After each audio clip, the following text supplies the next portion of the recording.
Hi, welcome back to New Day, New Way. I'm Anne-Marie in the car getting ready for a road trip. As you saw by the thumbnail, what I'm going to talk about today briefly is self-defense mechanisms. We all have them, right? Right. But before I get into that, I would like for you to look down at the right side of the screen and click subscribe. That way you'll be able to come back and find me very easily. If you would like to see more videos, hit the bell and they'll notify you when I upload.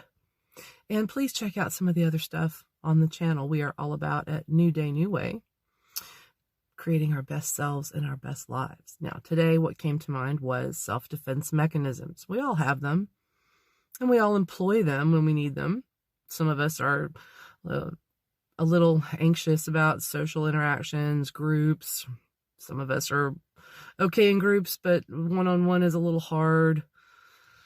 Professionally, it can be hard if you're not used to putting yourself out there. And self-defense mechanisms there's one or two that can really help you. But most of them really kind of hold us back. One of my favorites is humor. And this developed, as most things do when we're young, right? I was a kid who for a few years in school got bullied.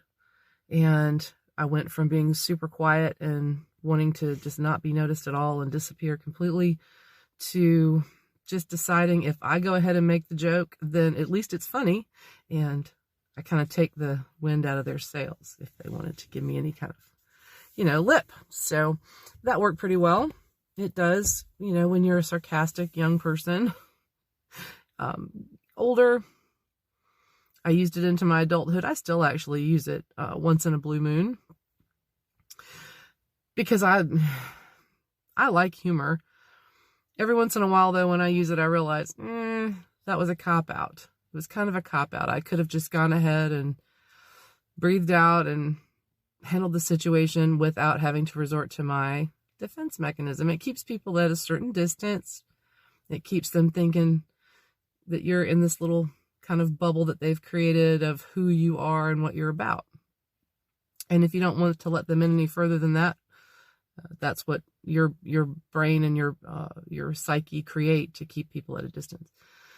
I have found that one of the best ones that can actually help you as far as that goes, if you're a little, especially in one-on-ones, whether it's professional or personal, if you're a little apprehensive about letting go personal information, try to get good at appearing to let go of personal information.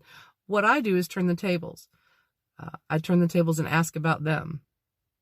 And then while they're talking, I hit on something that I want to follow up with, rather like an interview. In this way, they're talking about themselves and you kind of get a chance to feel more at ease, kind of read that person and kind of determine how much information you're going to be willing to let go.